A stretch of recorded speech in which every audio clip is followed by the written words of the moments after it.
like $6,000 bail money. She wired it right away. Yeah. Wow. Yeah. Yeah, they always target the people who are a little older and less. See, my grandma said, You did. You do. Really. grab some water. Water? I want some tea actually in a second. My grandma said, let him sit in jail. Let him think about it. He deserves it. Okay, that's a. I say, what, lady? That's Someone never calls me. What kind of grandson is he? Let him sit in jail. okay. Right now is comfortable. So you have tea upstairs? You have hot water? Do you want tea? You have hot water? There's always hot water with the what's it called? You know that. Yeah, I don't have to do a special way. No special way now. Yeah, I think fortunately she's comfortable. So. Oh, where is she? Someplace. Atlanta, Georgia. They're getting people. Oh, yeah. Oh, yeah. Where do they call her on the telephone? Yeah, go on the phone. And she claimed this. מתחילים, כן. Just like her nephew. Yeah. That's what she said.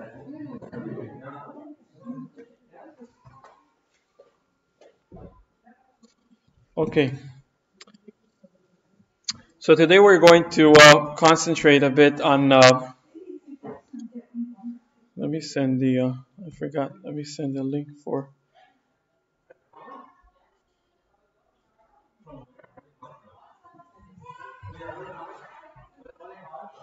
סליחה, אני פשוט שולח את הלינק שאנשים שאלו מה הסטרים, אז אני שולח את זה עכשיו.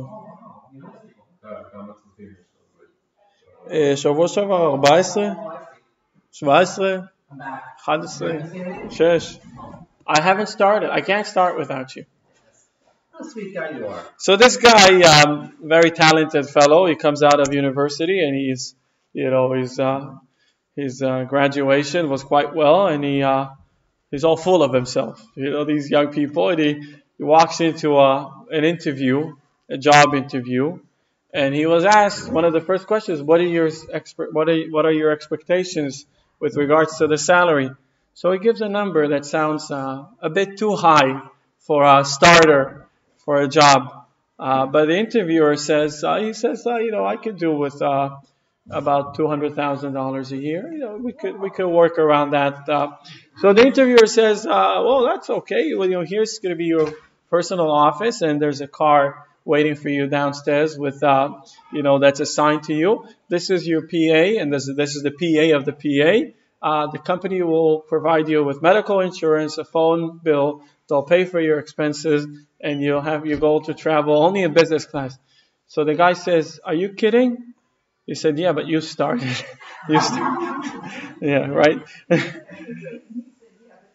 Okay, so, we live in a generation that sanctifies productivity and work and job and get a job and get a career. People start from a very young age, specifically in this country, by the way, with the pursuit for job and career. They start educating their kids for excellence, and they want to get the best grades, the top marks, and they want to get to the best schools, which would, in some people's mind, mean that they would get the best positions and the best paychecks and the best life. Again, all following the same line, which obviously we know that it's not true. And I'm refrained from speaking about that. Have you read this book Doing School? Doing school? Nuh-uh. What is it? It's about kids, how they start in junior high and high school to get ready for that. Getting the grades, getting into the top school, planning letters, everything like that. Really? Wow. So is this written in the United States? Because I know America is not as demanding educational system as it is here. Or is it?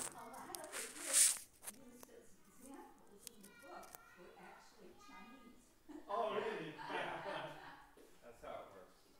That makes perfect sense. So here comes a question that every Jew is bothered once in a while. What's the story with Shabbat? Why does God command us to rest on Shabbat forbids us from working on Shabbat, from being productive. Judaism speaks a lot about being productive, about making sure to utilize the time, not having time spent on useless things, always putting the right things in order and prioritizing everything in life. So what's the story with Shabbat? Why does God rest on Shabbat? Why does He ask us to rest on Shabbat? Does God get tired? Do we get tired? We obviously need to rest, but what is this whole thing that the Torah had put together a mechanism that one day a week we're not allowed to work? And the second question, why does the Torah take away another day of being productive in? So obviously if a person does something and they do it right, they might as well continue doing. A lot of factories nowadays that are moving to full automation, they work 24/7, they go by shifts, even in places that you wouldn't think that it's a matter of life or death. We're not talking about pharmaceutical industry, maybe somebody's doing just some plastic stuff, but it comes out to be more productive to keep the machines on than to stop them and restart them. And machines don't really need a rest. They're machines, right? But you have shifts of people working to take care of the machine, of course. So we'll try to analyze a bit what Torah says about the advantages of work. First, we'll try to focus on work, and then when not to work. So the one thing that bothers a lot of people in our generation, and I've done some research. It turns out that it comes from the Germans during this time of the Tsar. This was 1889. The laws of pension, of retirement, where a person reaches a certain age and they're being forced or requested or asked to leave their post and to retire, basically to sit at home and unfortunately in most cases do not much or nothing altogether because they don't have a work anymore. So obviously with pension funds, a lot of people think of savings for the time that they won't be qualified to work and they want to be able to live their life respectfully. So there's several systems, in which one system where you get the whole amount of money. Here in Taiwan, it's most common where people they save for their pension, and then at the pension they get most of their money right on the spot, right? What is it called? Plum sum? What is it called? Yeah. But in other countries, it's mostly where you get a check every month, and then you can actually, if you live longer, you're screwing the system because you could withdraw more money than what you've deposited. But it goes the other way around. If somebody lives a shorter life, then what happens with the money? We don't know whether it goes to the heirs or not. When in 1889, the span of life was not very long. People died in a much younger age than they used to be here. And 50 was already something that people feel that towards the end. Today, I think the average in developed countries is 85. I think that's what people normally would reach to, that age. I think it depends men, women. Women live longer, as you probably know. Women live longer than men. I don't know why, but maybe we could do a class one day on that. Can I ask you a question? Yes. Okay, so the Torah says you cannot create on Shabbat. Right. You can work on Shabbat. Yeah, what do you do on Shabbat's work? We're going to touch upon it. Oh, okay, Yes. sorry. Yes. Sorry about that, Rabbi. Yeah, no worries. Well, we're getting there. Pretty smart.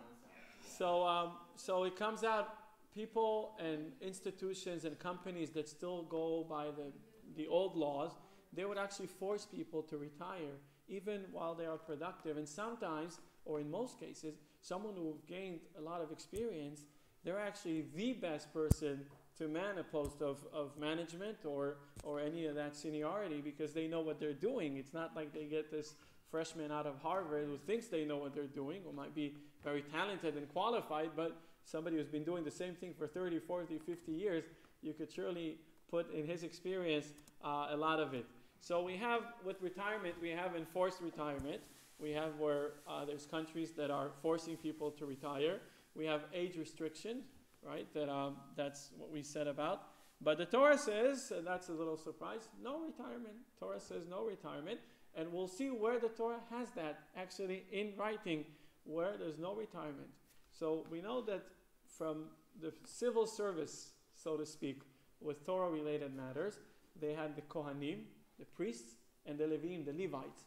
They were the civil servants, and they used to represent us all in their divine service of God, the Kohanim and the Levites. And obviously, everything is based on the person's age.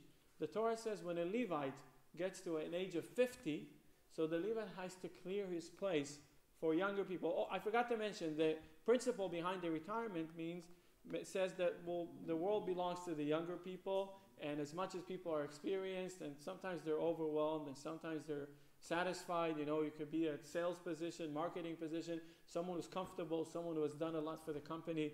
They've managed to earn a good living, and now they're not as enthusiastic any longer. They're not as interested in the development of the company or the firm or the brand or the institution, and therefore we should get younger blood. We should get younger people who are starving, are hungry, are eager, are willing, are with in their strength. So that's the retirement does make a lot of sense to clear room, to make room for younger people.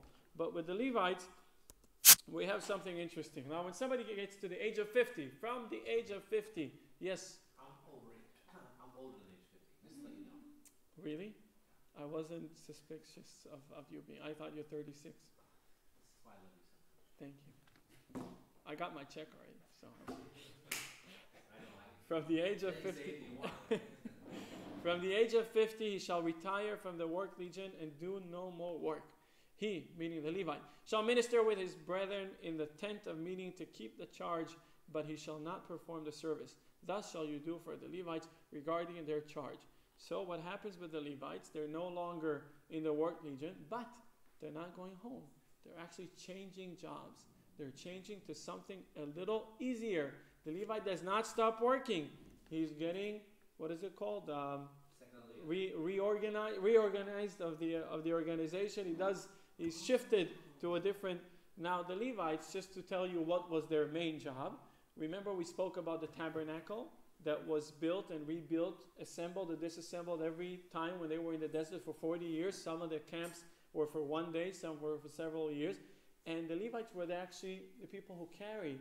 Now this was a big deal. We're talking the tabernacle, the menorah, the altar, and all the leathers that are covering it, and the yard, and the poles that are holding.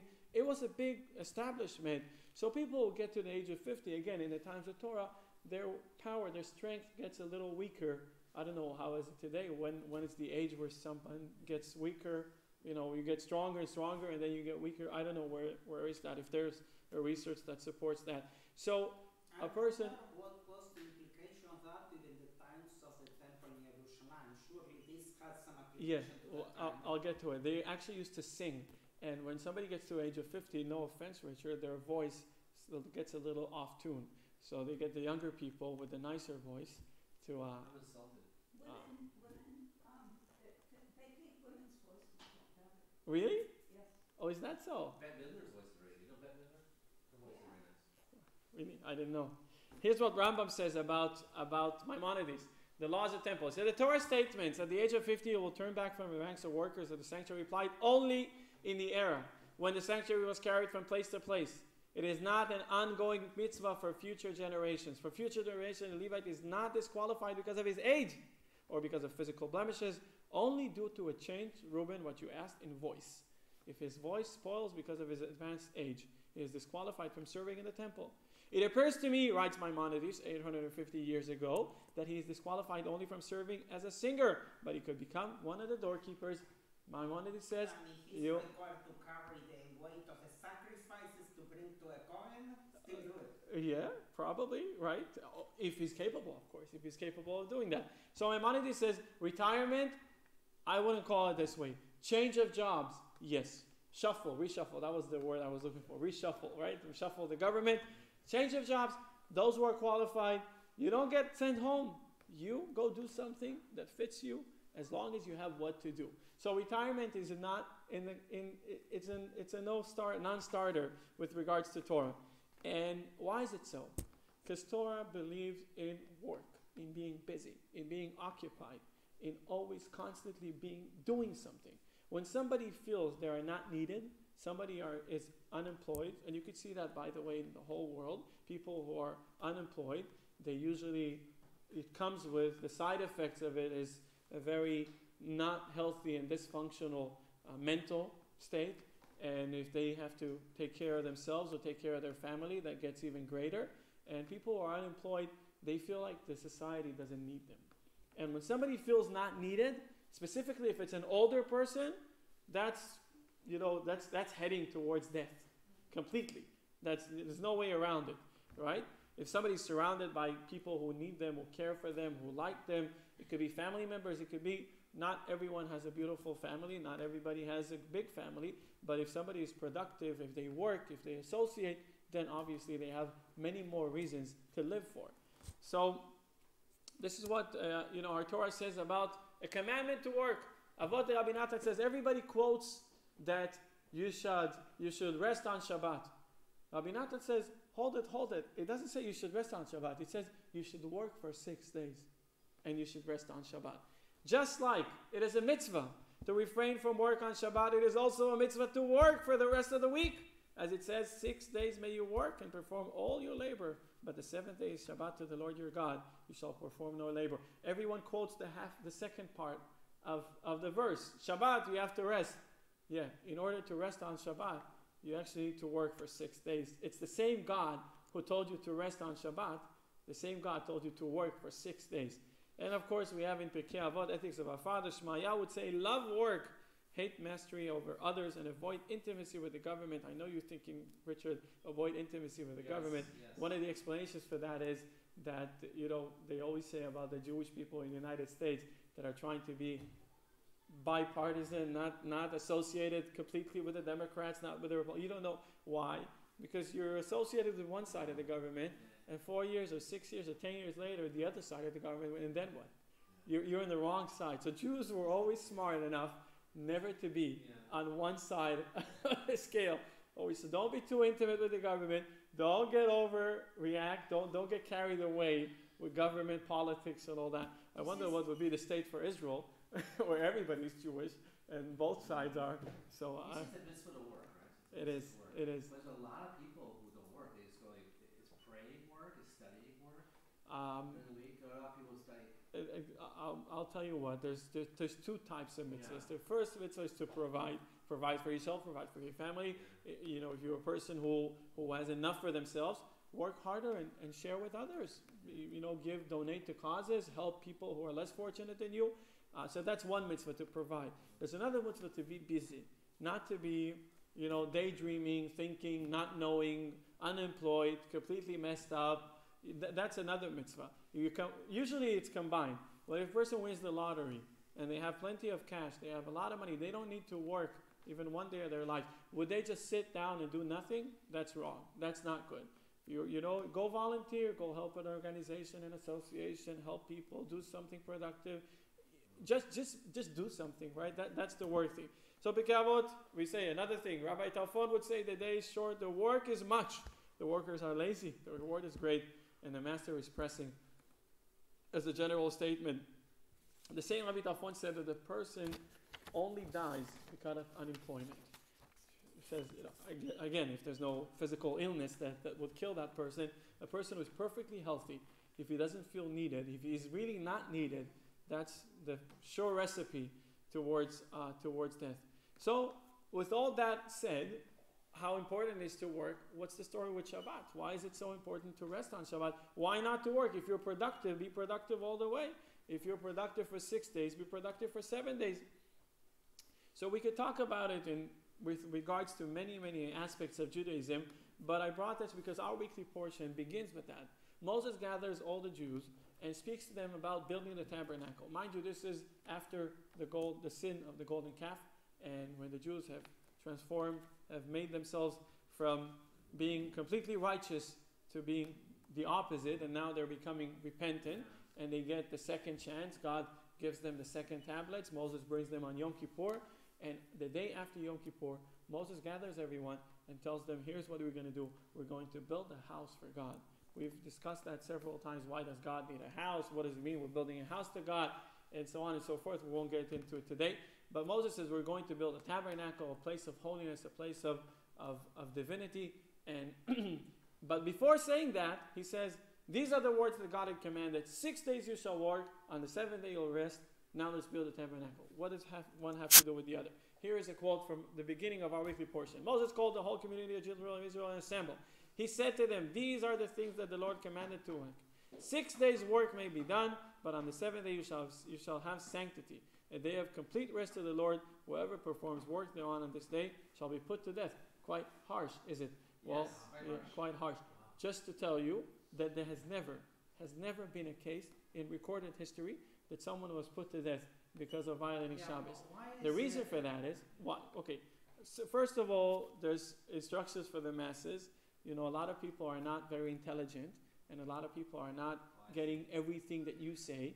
So you want to have boundaries. You want to say, don't, you know how there's some fences or some cosmetics that they have this big skull on it with bones and poison and death, and look, this is it's kind of. Not an order to the courts. Of course, it's kind of childish. It's a little, but Torah, as I said, Torah is never going to be, I'm going to tell you only the perfect things. Yeah, Torah speaks for everyone. And sometimes the masses need warning in order to adhere, in order to walk in the right path. So for the record, there was never, ever an individual that was put to death because of violating Shabbos. And one of the reasons for that is because it's so complicated to be liable of a death penalty in Jewish court. Because it has to happen that a person knows that today is Shabbat. He knows exactly what he's doing, what violation of law he does. He's being warned on the spot, being witnessed by 2 kosher witnesses that are not just passing by, but they intend on witnessing. None of them is a relative of each other. None of them is a relative of his. They have to be questioned when there's a death trial that happens in the ancient Batei Din in Sanhedrin. This could take not weeks but months. The investigation would be so elaborate that they would ask the witnesses, what day was it, what hour was it, did you see what he wore, what was it next to a tree, next to a brick wall, because Torah would try as much as possible to avoid death penalty. Well, one of the reasons we avoid death penalty, even in situations where death penalty is surely justified for someone who's a killer or someone who commits horrible things, one of the things we say that, okay, we're not able to kill this person, but God Almighty will take care of that. He's got his ways, Car accidents happen, things go out of control, people go, you know what I mean? So we say like the Beit Din would always be inclined to pass the death penalty, not to pursue it as much as possible. It says that even if a person, there's a whole Beit Din that they go, you need 23 judges. By the way, you can't, no 3 judges. 23 judges. For a death penalty, 23 judges. And then there's, goes Supreme Court, 70 judges. And then in order to make someone, to get them death penalty, it has to be a vast majority of the judges. And it has to be people, they have to put their arguments one after the other. Anyway. But not unanimity, if I remember right. Yeah, not unanimity. If there is unanimity, by the way, good you mentioned that. If there's unanimity, if there's a case where it's completely obvious, and 70 out of 70 says this guy is, completely, you don't kill him. Because you have to have a minority that would say that he's to absolve him, and that minority would have to surrender to the majority, and only then he is killed. So, as I told you, it's very complicated to actually execute and execute as well such a thing. And the execution will be performed by the witnesses, if I remember. Correct. The witnesses will be the executors, and there's also rules about that. What if witnesses are one is missing an arm? You can't give him a death penalty because the witnesses can't. It sounds a little illogical, but again, the principle behind it. But I already told you that there was not a constant office of the execution of the court. Correct.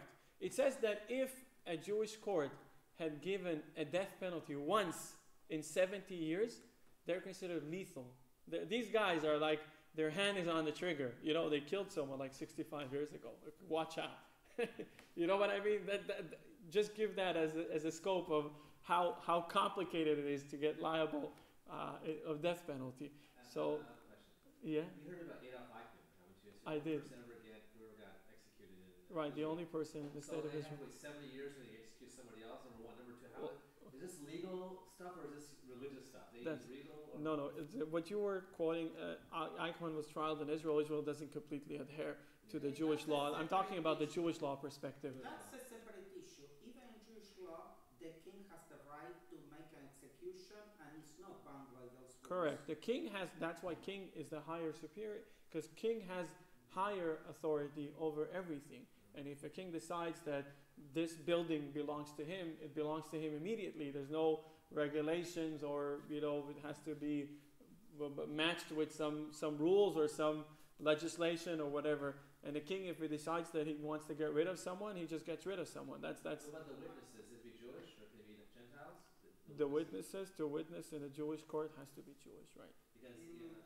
Yeah. I mentioned the king in So the you already context shortened the Yeah, the scope of how. in the context of Eichmann's trial, because states are understood to have some of the powers of the king. Yes, I mean, with Eichmann, I guess it was kind of obvious. But by the way, in Jewish law, I don't think that would be okay if it's so obvious, because they did appoint someone to be his lawyer, and the guy did a good job or a lousy job trying to. I think the main argument was that he was just a little screw in. What was the quote? It was a little screw in a big machine. That he wasn't the one in charge of. Did he ever try to continue the lie they have been using the Argentine government, that is that he was Richard Clement? No, once he was caught and he was put in trial, it was already. He didn't try to continue that lie. I believe it was already obvious when he was put in trial. I mean, you could see the video. It's kind of, they aired it online. If somebody was around, it was. Because I'm not really arguing, could have been a defense, but he didn't try that one. But just to put things in order, this is about executing someone with a court of law. This is not about soldiers fighting terrorists in the battlefield where they have to take care of their lives, and shooting the terrorists and make sure they don't kill anyone is not under this law. You don't have to get two witnesses, and you just have to get a good bullet and make sure that penetrates the terrorist's head, and that's off you go. But then again, so Torah says we have to work for 6 days and rest on Shabbat. And Abarbanel writes right away, why was there a need in mentioning the mitzvah of Shabbat before instructing them about the tabernacle? It is for them to realize, so he answers, it is for them to realize that although being proactive is always superior to resting, nevertheless in this case Shabbat was not to be pushed off by the building of the tabernacle. Abarbanel suggests why Moshe speaks about Shabbat in this context, because he wants to make sure that they don't push off Shabbat. It's not like we got new instructions, just get rid of everything you knew until now. Just throw the book out of the window because we get new instructions. We have to build a house for God. So building, that's a nice recreation, by the way, I found online. Actually, that's a nice recreation. That's how the tabernacle would look like. It's kind of a rough... the box with the hot tub in the front there? That's the altar. That's the outer altar. There's another altar. The incense altar is inside, indoors, within the tent. What did they put on the altar? Yeah. Animals. Yeah, offering. Oh wow. Yeah. Were they barbecued in it? They gave offering to God. There wasn't much of a barbecue there. So you're saying basically you can't do this on Shabbat. Let's say Shabbat is tomorrow. You have to finish tabernacle. Stop working on tabernacle. Correct. That's what. So just take the Torah out of walk around a little bit. Walk around. Even so they do that there. Vayiben saw, and that's Aaron. Vayiben saw Aaron as the ark was traveling. Ark. That's the ark. You can't see it. It's inside that room. That's the holy. Commandment was given on for the 15th of the 11th of Tishrei. Correct. The 15th is coming soon. So Right. it's another required interruption. Correct. Yeah. What's So the quote? the rest where the incense goes, so it looks like a bird. What? No, that's I don't remember what that was. Oh, no, it's the basin, wash basin. It's where they wash their hands and yeah. So why is it so? Why being productive is less important than resting on Shabbat? We said being productive is the most important thing. You're needed. You're doing something. Why resting on Shabbat? Why when the tabernacle is introduced we don't throw away the book of laws of Shabbat out of the window? Why do we really have to adhere and keep the Shabbat? So it's the second commandment. Right. In fact, it had to be said because sometimes a positive commandment goes above a prohibition. Correct. Right. And here we need to know that there's a vast difference between Jews and non-Jews. And here's a little shock about Jews and non-Jews with regard to resting on Shabbat. Here's what the Talmud says on Sanhedrin. Talmud director Sanhedrin in Reish Lakish said, a Gentile who observes Shabbat is liable to receive a penalty. As it stated, and day and night shall not cease, which literally means, and day and night they shall not rest. This is interpreted, what's that word? What's this word? This is interpreted homiletically. What does that mean? Like, okay, I never translated it. Okay. Homiletically to mean that the descendants of Noah may not take a day of rest. Ravina says, if a descendant of Noah observes a day of rest of any day of the week, even not one set aside for religious worship, on a Monday, he is liable to a penalty. What does that mean? Non-Jews are not supposed to rest, not supposed to sanctify the rest. Yeah, you work and you need a rest. Everybody needs a rest. Making a day that's holy just for rest is not allowed. And in fact, it's very relevant for people who want to become Jewish and they're studying about the laws of Shabbat, but they're not allowed to keep Shabbat completely. They would have to do a little thing, because they're practicing. Somebody wants to become Jewish, they learn about the rules, and the rule goes that whatever you learn about, you have to start practicing. It's not like you learn the theory and the practice comes later. So if you learn about eating only kosher, you can't be sitting in McDonald's and reading the guidebook of eating kosher because you're not Jewish yet, right? You have to do it. So while they study about Shabbat, I have behind some books that somebody converted and left some of the books behind. There's a very little taste of, those white books on the lower shelf. If you see it says Shabbat, laws of Shabbat, laws of kosher. Anyway, so obviously there's a lot of laws that needs to be learned. So while someone who's a convert in potential wants to convert, when he studies or she studies about it, they have to practice it right away. What happens with Shabbat? The rule says they have to do something, a little something, until the conversion, until they actually go through the conversion with the test with the rabbis and the immersion in the mikveh. Until the conversion, they have to do a little something in order to not really make a Shabbat. So Rashi explains, I didn't bring Rashi on it, Rashi explains that a person is not able to make his own Shabbat. In other words, everyone needs a day of rest, everyone needs a day off, everybody needs a weekend off or whatever. That's normal, that's natural, that's okay. But if somebody says, Tuesday, no one works on Tuesdays. Tuesday is holy. Tuesday is something special, or Monday, or whatever it is, then that's wrong. That's wrong according to Torah. That's not something that should happen. Shabbat is copyrighted for the Jewish people. Isn't it a good idea, though, to keep the conversion going as long as possible, like maybe 10 years, so you can go to Shabbat, but you can just use your phone too. The people who want to convert, they want to do it. I'm not. You convert slowly. It's like so the Yarmulke Ali, but you're doing it slowly. Right? Yeah, maybe. This is the way Jews. This is the way I'll talk about this later. Yeah. So with the, I'm laughing because you're funny. So with the non-Jews having to work and the Jews having to rest, it's kind of awkward that the instruction is such that we're allowed, we're commanded to rest, where the non-Jews, they can't rest. I mean, you could rest, but they can't sanctify their rest. And indeed, someone who proposed that question was Haman. We study about Haman in Purim, and he says to the king Achashverosh, trying to persuade him to get rid of the Jews, which were good civilians altogether. We weren't being troublemakers. But he says to Haman, these guys, they're different. They're different. And one of the things he says, this is from Tractate Megillah, he says there's a nation that's scattered all over your kingdom, and nor do they keep the king's laws. So here's what Haman says.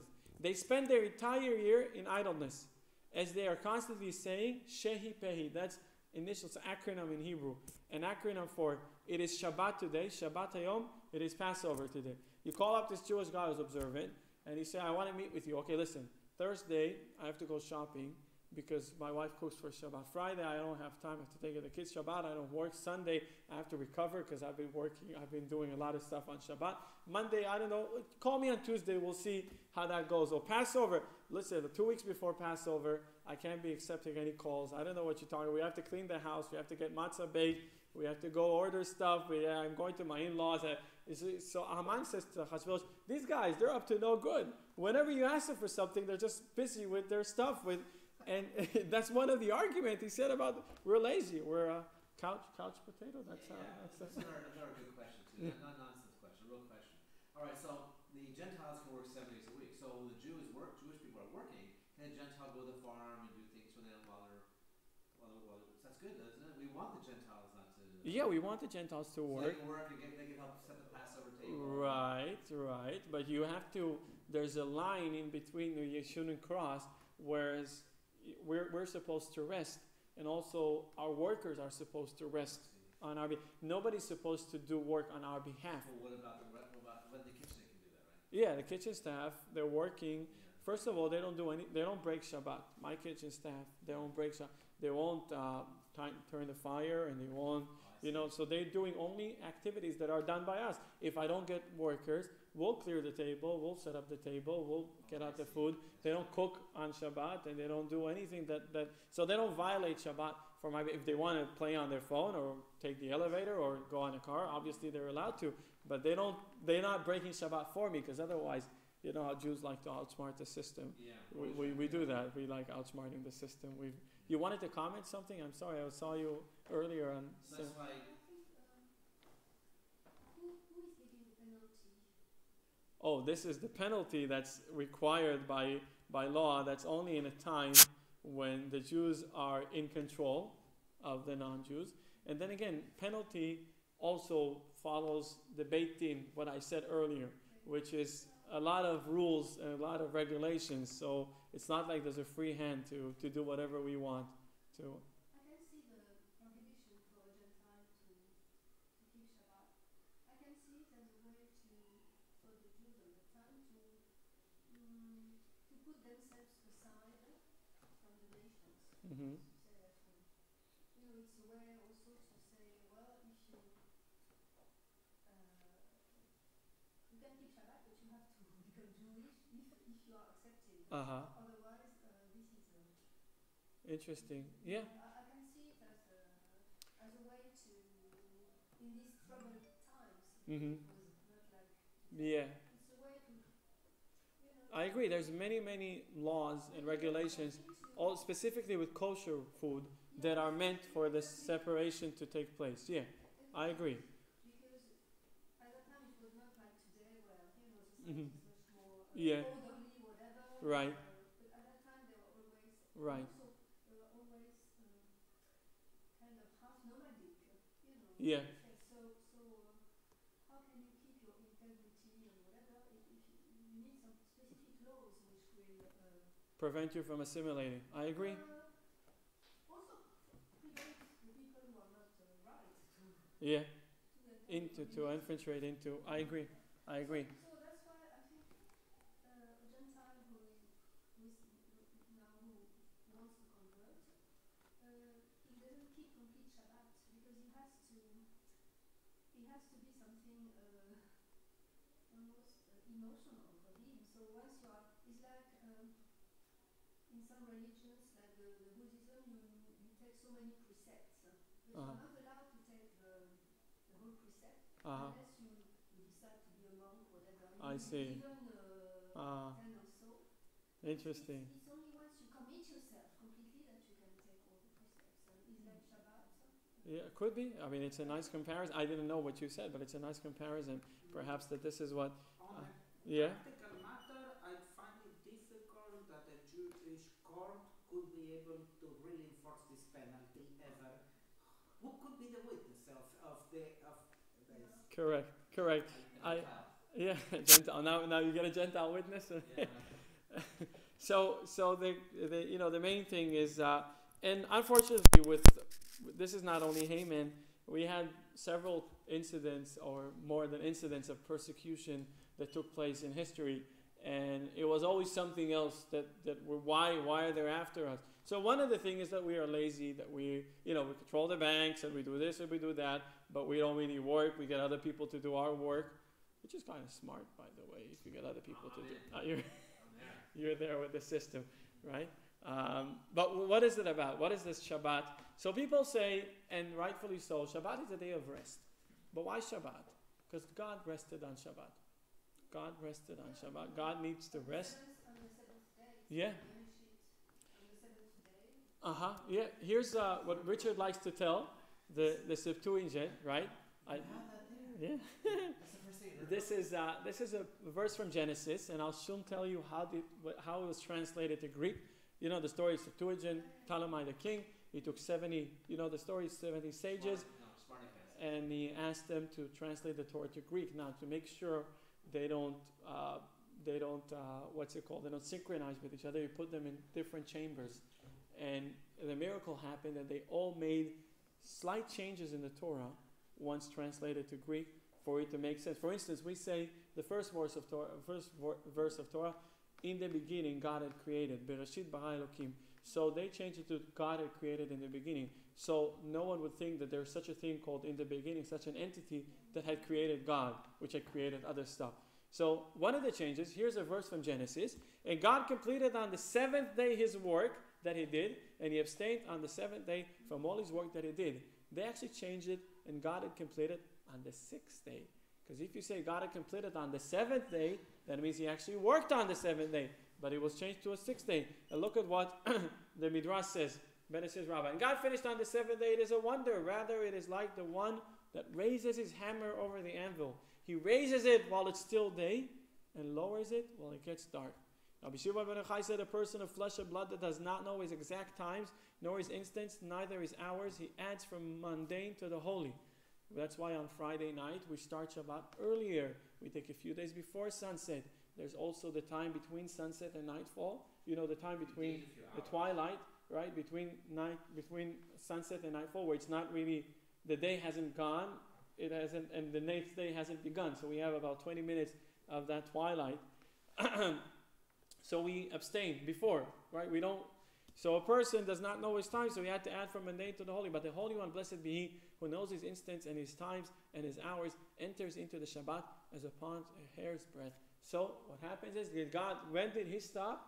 Not on the sixth day. For us, we stop on the sixth day. We stop working on Friday afternoon, just before sunset. When did God stop working? On the seventh day. It was actually by the time the seventh day hit, which is impossible for a human being to know when exactly. If you split the minute to a second, you could split the second to milliseconds. You could split the milliseconds to more, trillions or whatever the nanoseconds, right? That's like nanometer, right? At the end of the day, there's going to be a moment where before it was not Shabbat, and now it is Shabbat.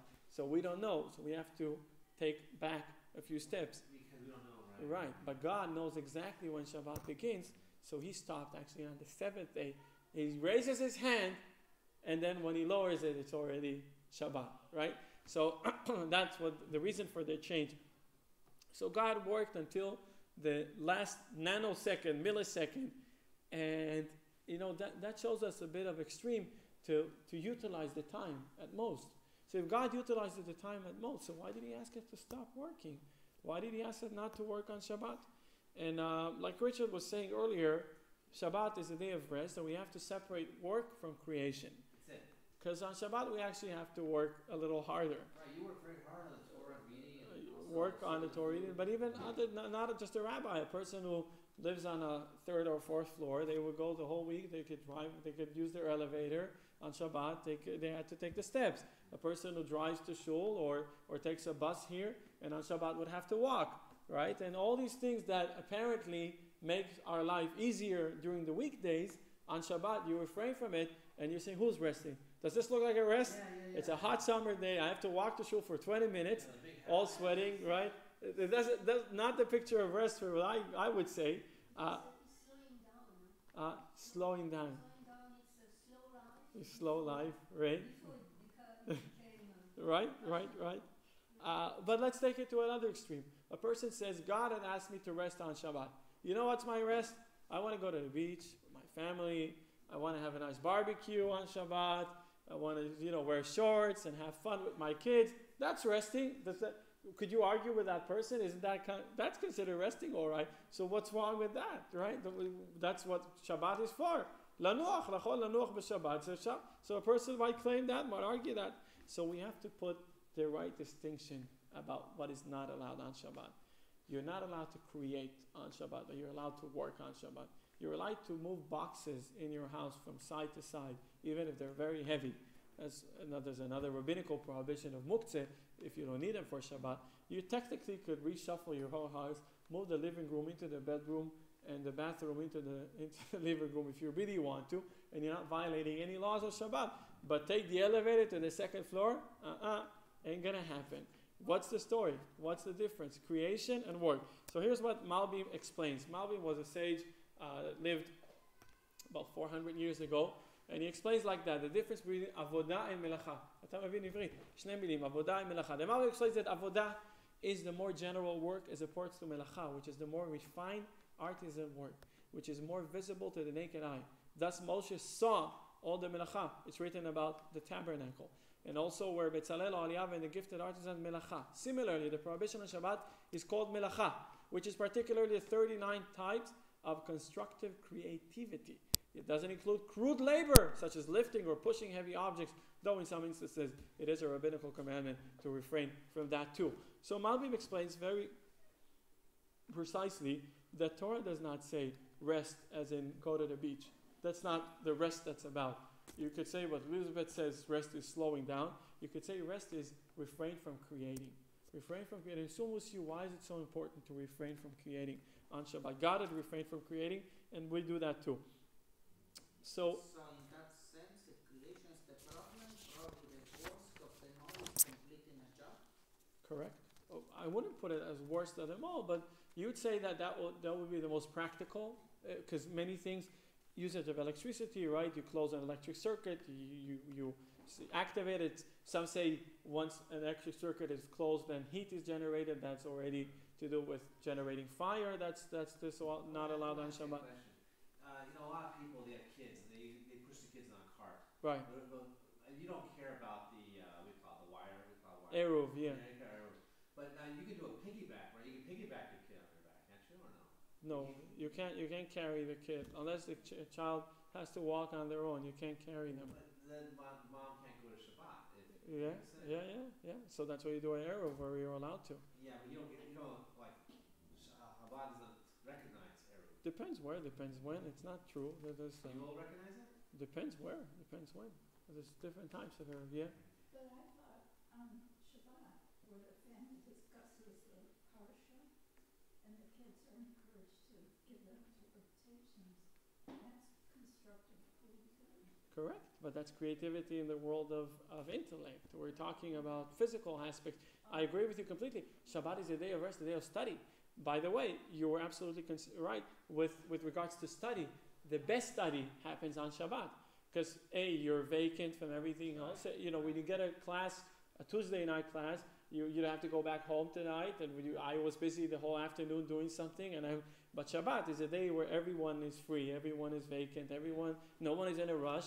That's why we have long services with Richard here on Saturday morning. Nobody's in a rush. Richard daves for 4 or 5 hours. So we have to take that in consideration. So creativity and thinking, by all means. By the way, there is an issue with that, with R&D, okay, with regards to you're allowed to think about different things, but to an extent, sometimes if you're a scientist or a big thinker, you can actually make the solutions happen in your head, which is okay. But you remember it's Shabbat today, so don't get too practical about your thinking as well. Just push it to a little later. There was once a genius, his name was Nagachover, he lived about 100 years ago. It was his genius got to a state where he could actually write. This is somebody who lived 100 years ago, so we have testimony that he could write with 2 pens on 2 pieces of paper 2 different things. Would you imagine? Somebody once asked the Rebbe about the Rogachover. The Rebbe used to correspond with him. Their letters is like a secret code. You read it, you don't know what's going on. They're all acronyms and initials. And there's a book that was published a few years ago about their correspondence. And somebody once asked about him, because the Rebbe admired him, of his genius and his Torah knowledge. And someone once asked him, is this fellow smarter than Einstein? So the Rebbe said that from his mind, from his brains, you can have several Einsteins. Like he was like on a much higher level of intellect, So anyways, this Rogachover said that always on Shabbat he's having a hard time. Why? because he has all these ideas and he can't write them down. He can't put them into, because the whole thing is when you have like a spring of thought and you wanna collect that. You have those sparks, and you want to make sure to review that, to revisit them, to open it up, to elaborate. So he said on Shabbat he's having a hard time because he can't write. So he got all these beautiful ideas. Anyways, constructive and creativity in the world of thought is not only that's allowed, that's encouraged also. But constructive and creativity in the world of matter, that's something a person should abstain from. And what is really, where are we heading with that? Why does God want us to abstain from creativity in the world of matter? What is the goal? So we'll open with a story. This is a story that there's a fellow in Israel. He's an older guy though, and he says that the story is real, and he says that he actually knows the person that the story happened with. And the story goes in Ukraine. This was in Ukraine. This is Second World War. The Nazis, as you know, conquered Ukraine, and they started their mass killing, right? They started their mass, the final solution, as they call it, and they used to go through, go out of their way to kill as many Jews as possible. And one of the things that was accustomed in Ukraine when the Nazis reached was that they actually made the Jews dig big holes, big pits in the ground, huge, I mean, not only big, and then the Jews would sit or be put on their knees by the pit, and then they would execute them, and they fall into the pit. One of the cities, there was a woman that her husband was being recruited to the army, the military, and of course he never came back, and she actually was left alone with her baby boy, and she realized that she can't be staying here because the Nazis are coming and she'll end up with the pit with the baby. And she thought to herself that she would run away. She would try to leave. And the problem is that the train stations and the trains were all filled with Nazis. They were already there. They were basically everywhere. And she said if she'll walk with a baby, everybody would know that she's running away. She looked a little Aryan. She looked, some of the people, right. The people in Europe, they looked. So she could have been okay, but with a little baby and traveling like that, so she thought she would put the baby into a sack, and in the sack she'd put some, clothes and everything, and another sack she took some food with her for herself, for the baby, and she decided she'll go like nonchalant to the train station and having a good day, just minding her own business. She'll board the train, and once the train gets away from the danger zone, she'll find herself another path to go. And she actually did that, and she took those two sacks and she went on the train. And on the train there were Nazis, and they were not really going anywhere. And as the journey continued on, she felt a little more anxious and a little more worried that somebody would stop and ask her, "What are you doing? And what's this?"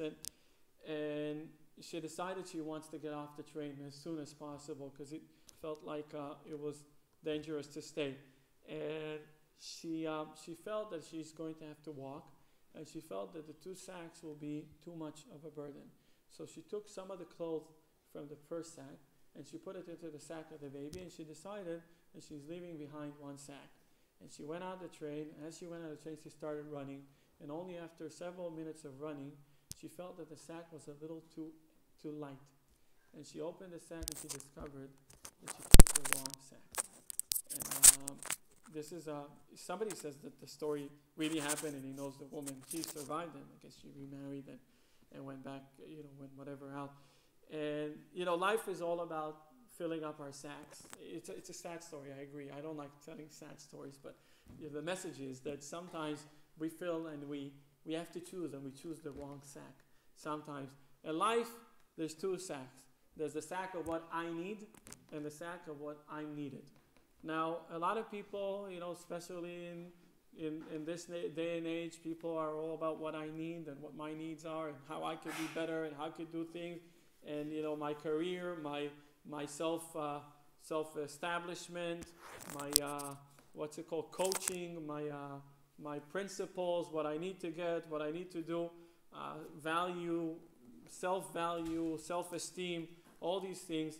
And there's other things, there's other sacks that are as important, and I'm sure that they are more important. And it's the sack of, for instance, the family where I'm needed. Family is not only what I need, it's also what I'm needed for. And of course, God needs me here in this world because I could do something and I could be productive, so I'm needed for it. And one way of saying it, that there's going to be a junction, there's going to be a time in life where I could take only one sack with me. And the question is, would I know to choose the right sack? And this is what Shabbat is all about. You see, work is important, and being productive is important, and doing things in this world is important, and being employed is important, and providing is important, and helping other people is important. But the question is this the most important thing? And the answer is no. And Shabbat comes around and reminds us that if there's a state where we have to choose a sack, we'll make sure to choose the right sack, the sack with the baby in it. And the Jew, the person, the individual in this world is a messenger of God. What is our mission in life? What do we need to do? We need to make sure the world is a better place, and we need to refine the world and bring godliness and divinity into this world. And the reason that a person has to work, and has to work hard sometimes, is because that's what God had put in His Torah. And in fact, the going to work, it shouldn't be looked at as a burden, but it should be looked as a mission. We have an opportunity here. We have a mission here. We have a way to influence ourselves, others, the society, the community. We have a way to be productive in not only in the spiritual level, but also on the physical level. So going to work is not a burden, but rather it's a mission.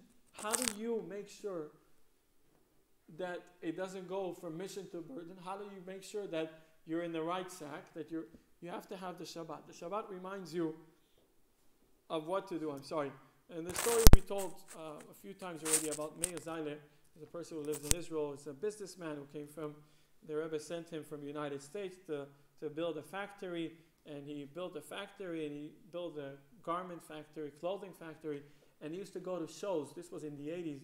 He used to go to shows, and he used to put a sign on his booth, which wasn't so popular back then, that it's closed for Shabbat. He's a religious guy, a Jewish guy, and it's closed for Shabbat. So the Rebbe once told him, he reported to the Rebbe that that's what he does. And the Rebbe said, don't put the sign on Friday afternoon. Put the sign when the show starts on Monday. Monday, why? Why should I leave? Because he said people want to meet with you, and they want to, right? So don't, they'll come and they'll say, okay, I got Thursday, I got Friday. Oh, Friday, oh, he's not here. Start from Monday. People will know that you're already keeping Shabbat. Not only on Shabbat, on Monday you're already keeping Shabbat. They know, and that's how you make sure you don't lose any business, right? So keep Shabbat, yeah, absolutely. But make sure you don't lose any business over it. Make sure you know to do what the thing's right. That's genius. Yes. Yeah. Big huge electronics, B&H, yeah. I went to buy something. Close. But they just put a sign out there earlier. You was, I better make it there for sure. Yeah. You can't buy anything online. Yeah, I know.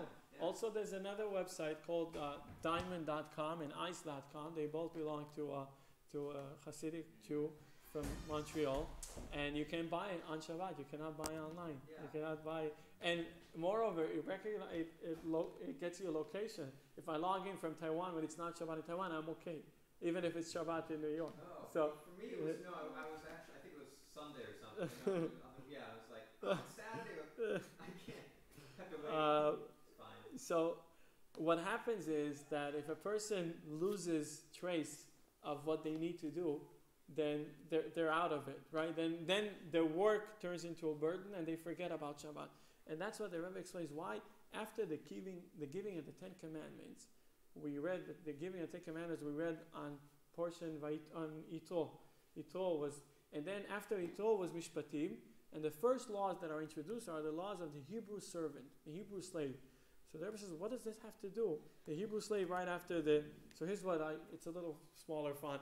The first portion right after the giving of the Torah is the one that deals with Hebrew slave. The slave must be freed after 6 years. If, however, the slave does not wish to be released, He's taken to the doorpost and his ear is pierced. The message that is behind it. Some people are being slaves to this world and all of its physical things throughout the 6 weekdays. Even when Shabbat comes around, where one should become free and rest from all worldly matters, these people are not willing and are incapable of breaking free of their own enslavement.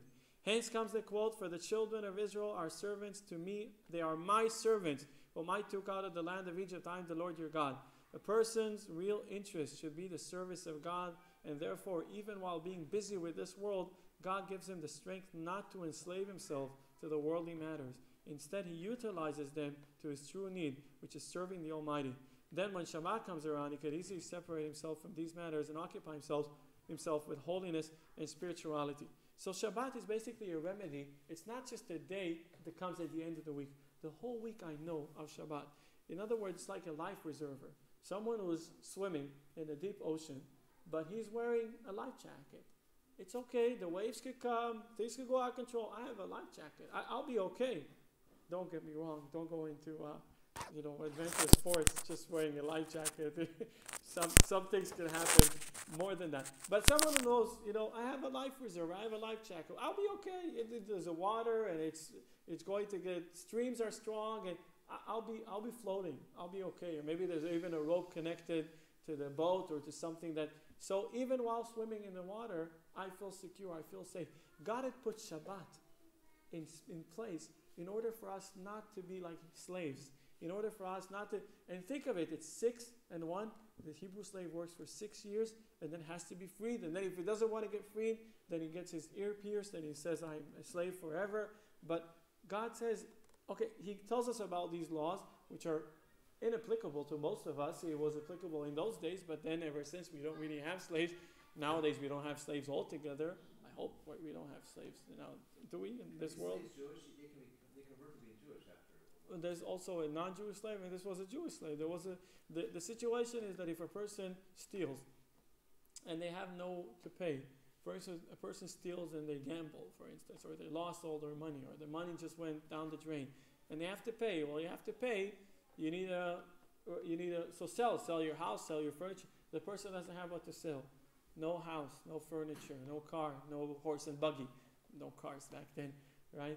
He has to sell his my garments are not mine. Somebody loaned it. I borrowed it from someone. So what then does he do? He has to pay the debt of what he took. So he is going and not only working but enslaving himself.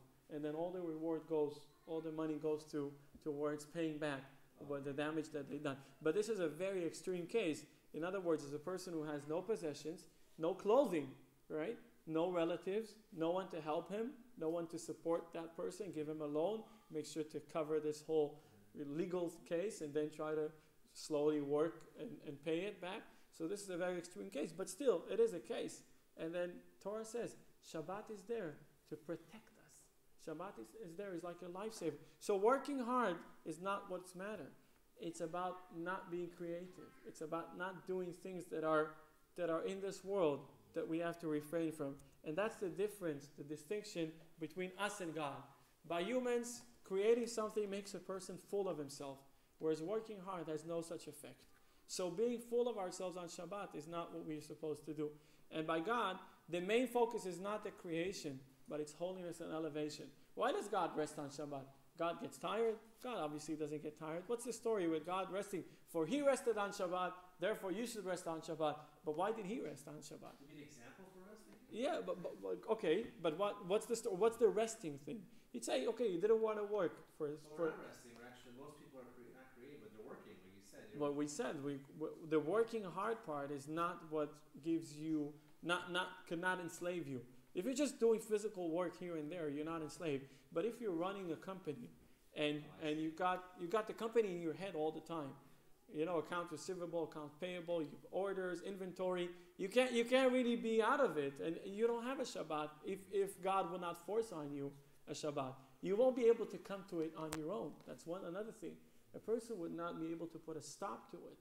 You would have, okay, I'll work another day. And it happens, by the way, in modern world, people sacrifice family and other social things and connections for work. They think, okay, I'll work another day. Okay, I'll send just a few more emails. I'll get that presentation. I get the presentation right on time. I'll just coordinate something for the next few weeks, and then I'll go to bed, and then I'll go out with my wife, and then I'll do something, right? All these things are getting pushed away because people can't put a boundary. And God comes out and says, I'll put the boundary for you. So what's this resting all about? So God was creating this world, but He was giving us a message. In fact, the world is a beautiful place, but it's not. I didn't create just things to be like that. I want it to be holy. I want it to be pure. I want it to be on the right way. So on Shabbat, I focus myself, I focus my energy, God says, on making things holy and pure, on elevating things. And that's what I want you to do as well. So for God, the resting on Shabbat is not because of tiredness. It's not because He doesn't want to work any longer. It's about the sanctity of the creation. It's about the elevation of the creation. And that gives us all the strength to elevate ourselves on Shabbat. And for this, we could also explain what happened with Jacob. When Jacob went to sleep and had the dream, it says that Jacob surrounded his head with stones. He surrounded his head with stones, right?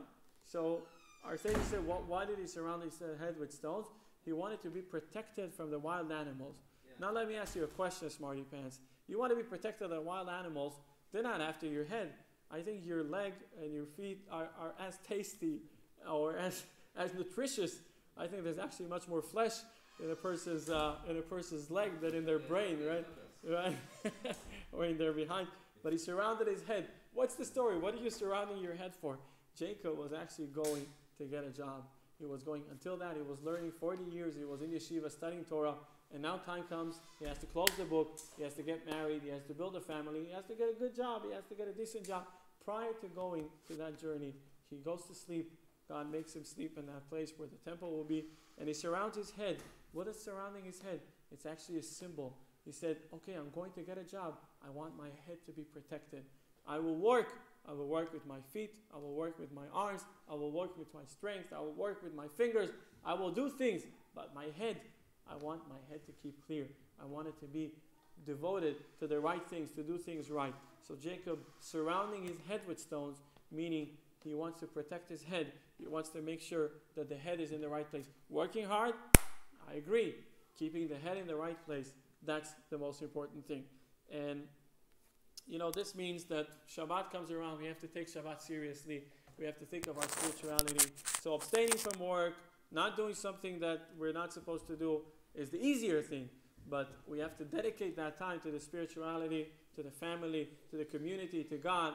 So not working on Shabbat is a great thing, but take another step forward, which is try to make prayers on Shabbat, try to make time for your family, try to make time for yourself, for your community, and then you'll see that the Shabbat gets a whole different flavor. I have one question too. Yes. A lot of people went to day school. Okay, for example, when I was in Chicago, a lot of people, I'm kind of a smart guy. Yes. We were all one on Shabbat. If I try to call them on any other time,